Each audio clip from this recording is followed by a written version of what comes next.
Hey, it's Luke here once again for the M5Stack official channel. There's many different ways to program our M5Stack devices, whether it be UIFlow, MicroPython, Arduino, and so on. One of the ways that I looked at almost a year ago now was a program called Microblocks. It's a program that's been developed by some of the original Scratch team, and it works with a nice block interface. Recently, Make magazine had an article about this, and I decided it was time to revisit it. Well, what have been the changes since the last time I looked at Microblocks? Now it seems that all of these devices are supported in Microblocks. So let's take a look. First up, let's go to the Microblocks website, which is microblocks.fun. Here we can have a look at the overview of the Microblocks software and download the version for our particular operating system. Now with the cores, we'll have to install the CP2104 drivers. For the stixxc and Atom, this is not necessary, and we can go straight ahead with those.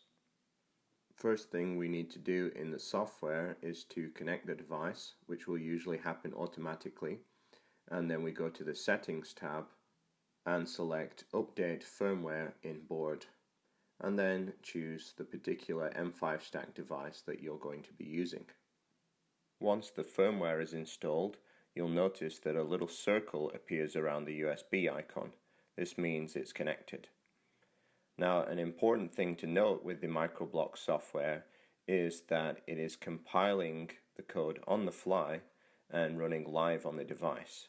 So we can just go ahead and drag a block over and click it. We don't need to put it into a loop or anything. We just drag the block, then click, and then we see the instant reaction on the M5Stack device. And a big part of the design of Microblocks is being able to create code that is portable across devices, whether it be an M5Stack device, a microbit, Calliope, Adafruit, whatever. And so if we go ahead and connect a stixxc or an Atom, make sure it's got the firmware on there, and we can see that same scrolling text. Now this is a benefit for certain features, obviously, but obviously there is a lot of variation between the hardware of these various devices. Since this has not been designed specifically for M5Stack devices, features such as using the units are a lot more complicated. You're going to need to have a bit more of an in-depth knowledge of I2C addresses and reading writing to them. However, the internal gyroscope is quite easy to use with this software, so we'll take a look at that. We first have to import the basic sensors module, and then we can drag in a tilt buttons, and we can use this handy graph block here in the output section, which will allow us to show the accelerometer data on a graph in just a moment. But just to show the instantaneous effect of Microblocks, if we add this say block and add the tilt variable into that block, we can see in real time when I move the M5 Atom, I get a readout of the accelerometer data. And now if I add a few more of these graph blocks with each of the axes on, open up the graph plotter here, and then if we run the code, you can see here when I move the device, I'm getting a nice plot on the graph.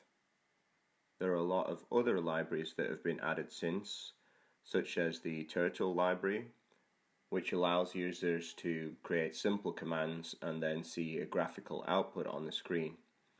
I envision these kind of tools and the instantaneous sort of reactions you get from Microblock as a great way to introduce kids or even first-time programmers to programming on microcontrollers.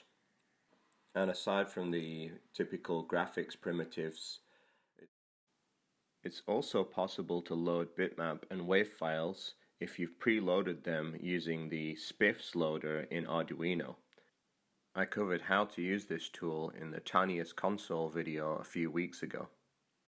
Once you have an image in the flash, it's as easy as dragging this display BMP file block and then typing in the name of the file into the input field.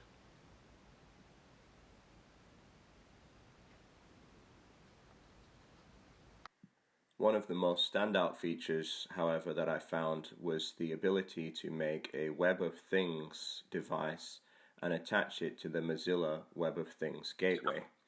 If you're unfamiliar with the Web of Things gateway, it's basically an initiative by Mozilla to create a offline or online, if you wish, gateway for all of your different IoT devices. So what you do is basically grab the Raspberry Pi image, burn it to a Raspberry Pi, and follow the setup guide. And then we can load one of the sample programs from the examples here. Just a simple program of connecting up a button and then seeing that data visualized on the Web of Data Things platform. You can see here once we've added our Wi-Fi settings data, it will give us the IP address of the device. Then we scan for the devices on the Web of Things gateway, and if it doesn't find it, we can always enter the IP address that our device has been assigned. Then now you can see I have this button, and once I press the button on the stixxc, we can see the reaction on the Web of Things gateway. There is also a lot of nice resources in forms of lesson plans or activity cards on the Microblocks website.